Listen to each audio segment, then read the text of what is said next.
My name is Tomasina, and I am the Director of Collections for the Titanic artifacts. My name is James Penca. I am a Titanic researcher and spokesperson for RMS Titanic Incorporated, as well as the digital project coordinator. My favorite part about my job is that I actually get to spend time with the artifacts. I get to spend time looking at them, researching them, working with them almost every day. And I say this a lot, but the best way to get to know someone is through their things and the things they leave behind. Titanic left us a lot of items that we can look at, get to know her, get to know the people that were on board. When we recover an artifact, the first thing it's going to do is going to get a number. We want to make sure we catalog it and track it. What we want to do is we want to remove any of the mud or the sand from the bottom off of the object. So we'll give it a quick rinse, but it stays in water so that it can be conserved when it gets back to the lab. Objects are separated by the material types that they are, and then they get sent to the appropriate lab for conservation work. Conservators will do different things.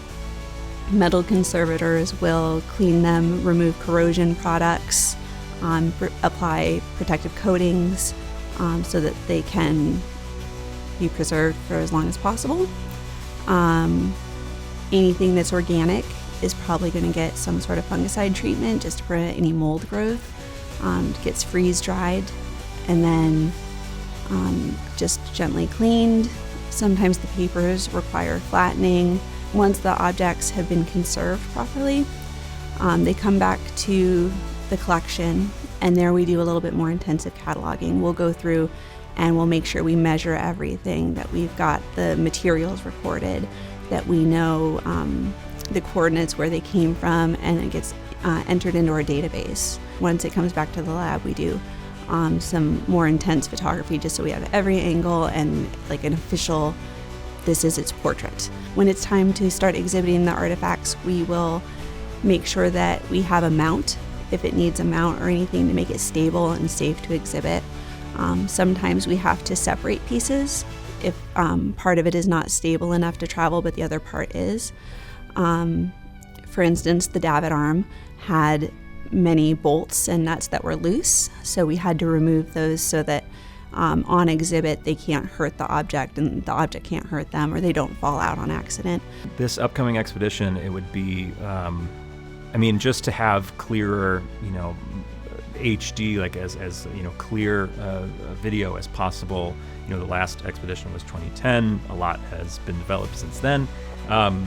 God knows what we could learn from it. There's so much that we'll never really know what it looks like, but we can go down with these cameras, with these video cameras, with this technology to bring up more information, and then we can continue our lifelong mission of recreating Titanic. So it's really just, there's no specific part. I know I'd love to see more of the debris field. I'd love to see, you never know what you'll find out there, something that we're trying to recreate but there's no photos of, or maybe a part of the wreck that there's blueprints of but like no one knew what it looked like. Let's get in there and see everything that we can. So it's really just, it's not like one specific thing that I'd like from the expedition. It's just to see Titanic more clearly, so we can do more. We always say we have about 5,500 pieces in the collection. With a collection like Titanic, it's really hard to put a number on that because, for instance, we have a pot, but if the handle comes off, that has its own record. So now that's 2 artifacts. So we say about 5,500. Bringing out new artifacts is always exciting, especially the really big ones. They make a huge impression, but we can't do it very often because they're so big and they take up so much space and special equipment and very specialized crew. But when we take someone through the exhibit and they get to see these things for the first time and it drives home the scale of the ship, it's really great to see them it just clicks. Titanic was massive. It was heavy and it was made of all this steel. It's really fun also when they realize they're real. A lot of people, when I give tours, haven't realized that everything in the collection is authentic. And once that clicks for them, then they're so much more interested, because this is actually Titanic. And just seeing that reaction is very satisfying and very rewarding. These artifacts are not just important to, obviously they're important to me personally. I'm a lifelong Titanic enthusiast and researcher. Of course, I want to see more artifacts, but for me, these artifacts are unbelievably important, and they're important to everybody for different reasons. But for me personally, I kind of owe my life to the artifacts that we've recovered to this point. I saw them as a kid, and it just blew me away. And I see kids now. And my nephew came to a Titanic artifact exhibit, and he's really into Titanic. And I brought him to a RMST exhibit so he could see artifacts for the first time, and I got to see them for the first time through his eyes, and just seeing a child have a day that I know he'll never forget. To see him have the day that I had when I was, his age. Titanic gave me these artifacts, like being impressed. They had such an impression on me, to give me a lifelong passion, to give me a lifelong interest.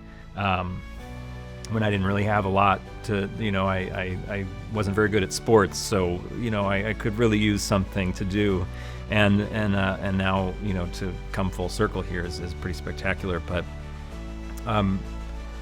children will always be so interested in Titanic. They'll gravitate towards it, and people of all ages as well. But these artifacts mean so much more, and to have them in the traveling exhibits, to have them here, and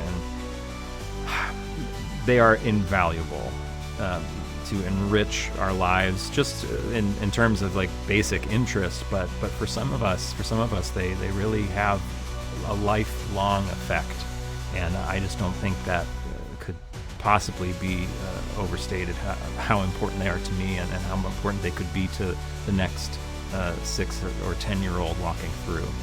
For me, the personal artifacts are important because 1,500 people lost their lives on Titanic.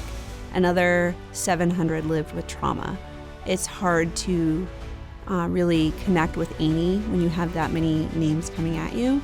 But when you have someone's personal artifacts in front of you, you can actually make a connection. You can learn a little bit more about them. And I think that that's important, just to make sure that people don't forget that this is a real tragedy, and this is something that actually happened to real people. I think what surprises me most about the artifacts is that we're still getting information from them. We're still learning. There's still so many unanswered questions that we can really pull at and tell more stories with. Even just learning to work with new research, like that multispectrum imaging for the papers and the photographs, to bring those back to life.